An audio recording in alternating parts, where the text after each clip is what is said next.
Hey everybody, we're Jill and Dog off Conscious Economics and Urban Farm Project. Ooh, just trying to get that little earphone just right.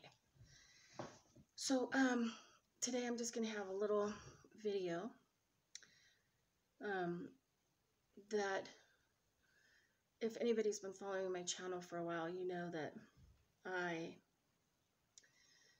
use my YouTube channel and my social media and radio show to call people to the plate. And especially when I feel like they've been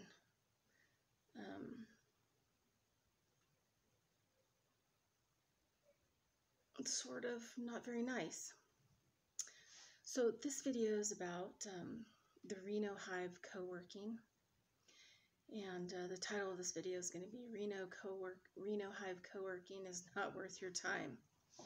So just a story about what happened.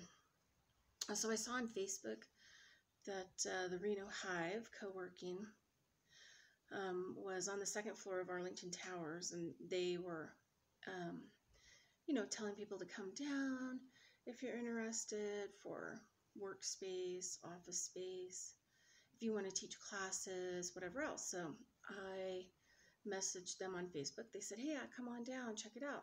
So I went there, talked to Tabitha, and I'm not exactly sure what her position is. I think that she's renting everything and trying to get things up and moving there, and I think that she has a person who is her business partner, but I think he's the main funder.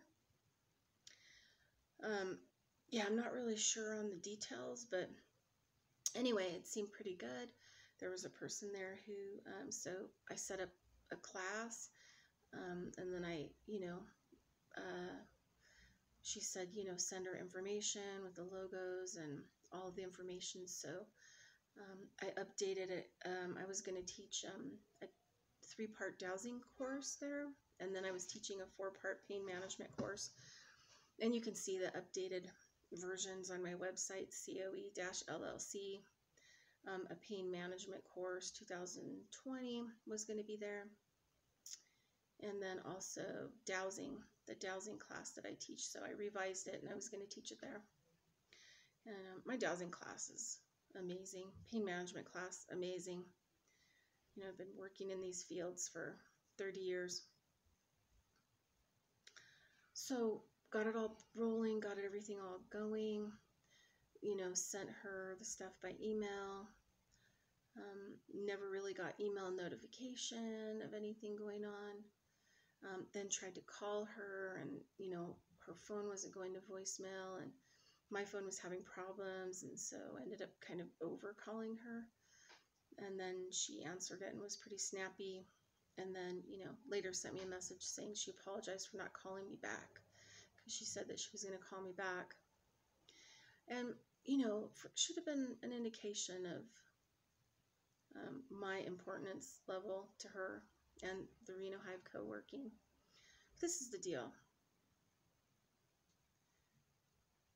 When you have a business, everyone should be really important, because you don't want a person to walk out your door in any capacity with a negative experience that they're going to bring to social media about it. Because that one person could very well destroy your business. And so I really think she was a terrible communicator. I think that she was totally unprofessional. And just a lot of other things. Yeah. And so February 1st was the first class. So I came with all my bags. I have balls and hip rollers and all this stuff, because it's a workshop that I teach a lot.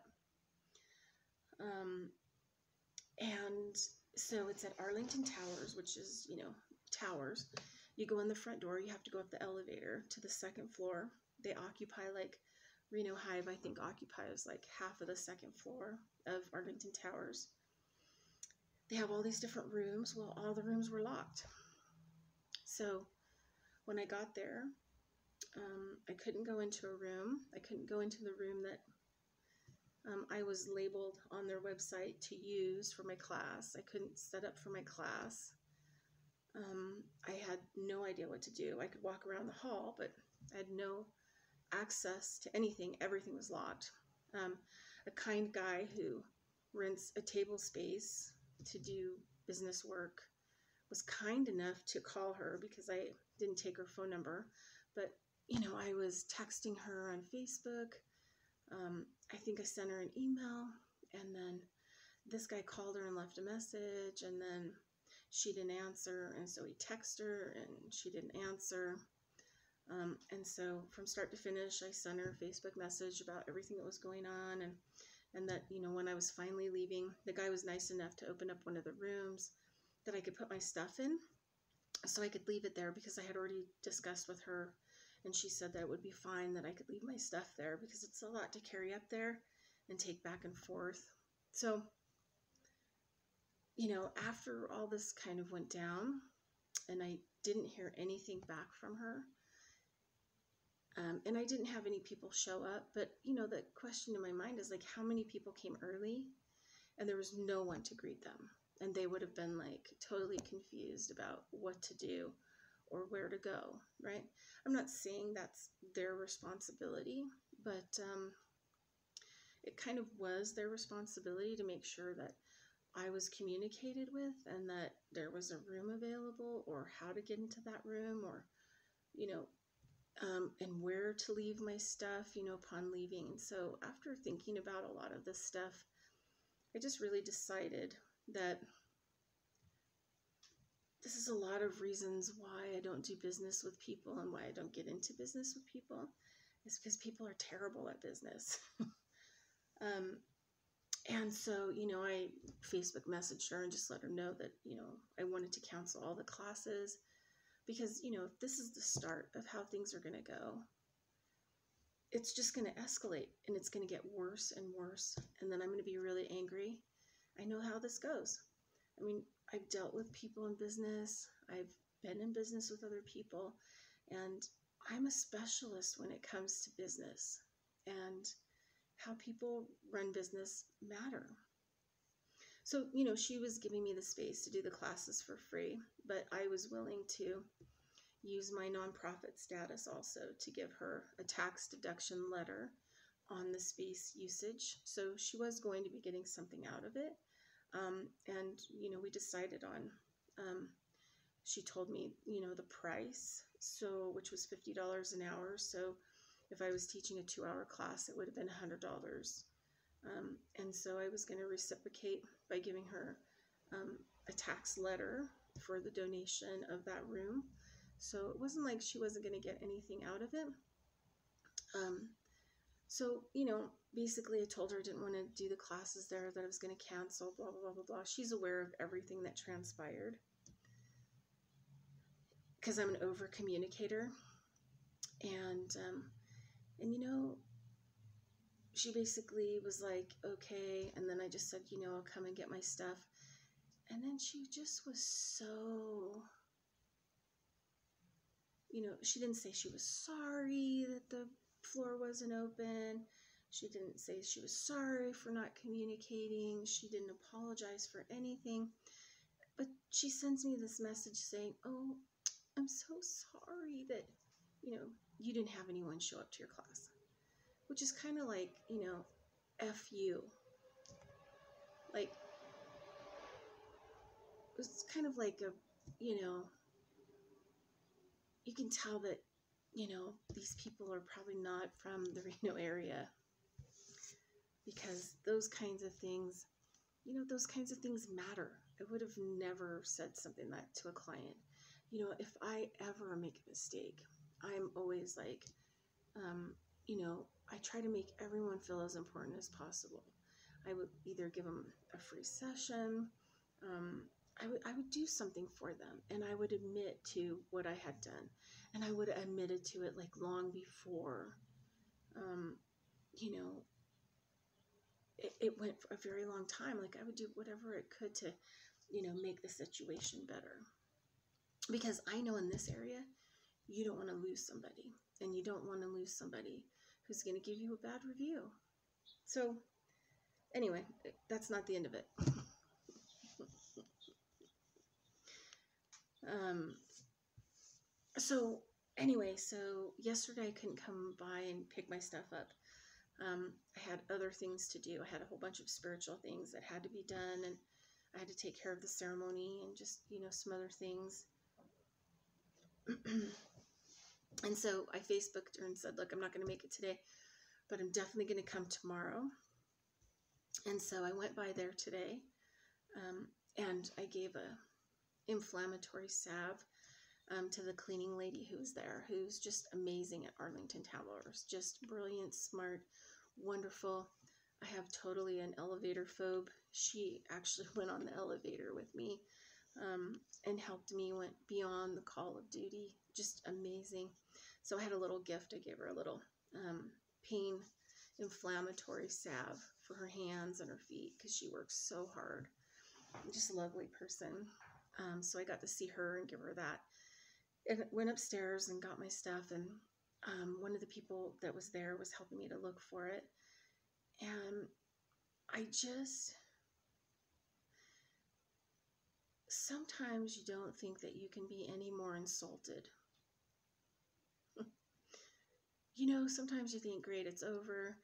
I'll cut my losses and I'll lick my wounds or whatever else. But, it always shocks me how cruel and insulting people are. So when I got there, my bags, they're see-through bags. They're in good shape. They're clean.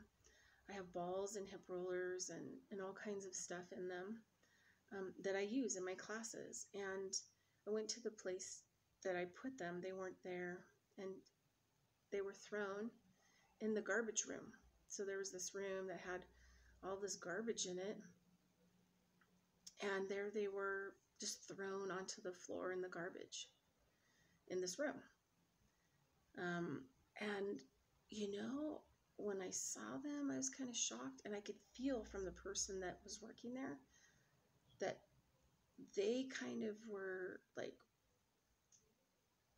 kind of for a moment were kind of like taken back. And I even said to him, no one was here on Saturday for my class and everything was locked up. And he just kind of was like, oh. So, yeah.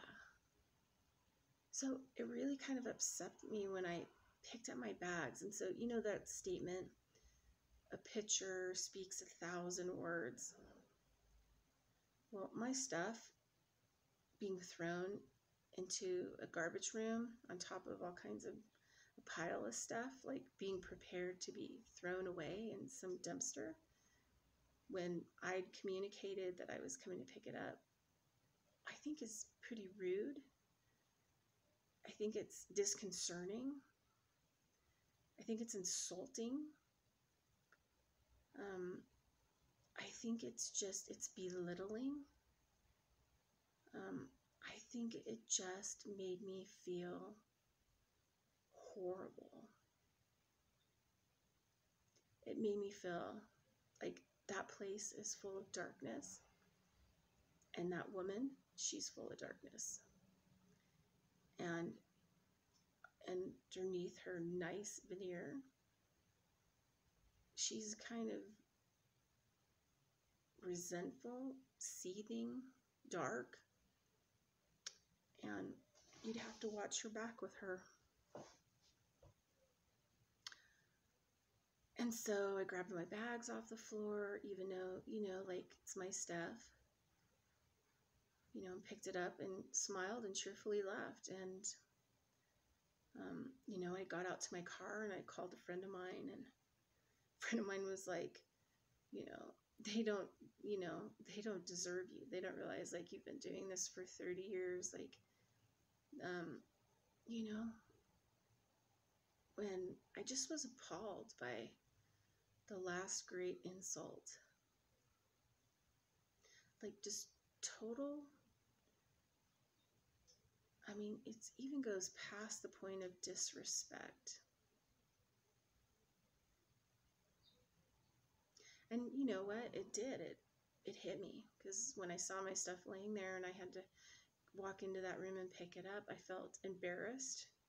I felt ridiculed. I felt stepped on. I felt trespassed. You know, you could feel all that emotional stuff, you know, while you're sitting there looking at it on the floor. I mean, the picture said 1,000 words, which was, she was saying, you know, F you, who do you think you are?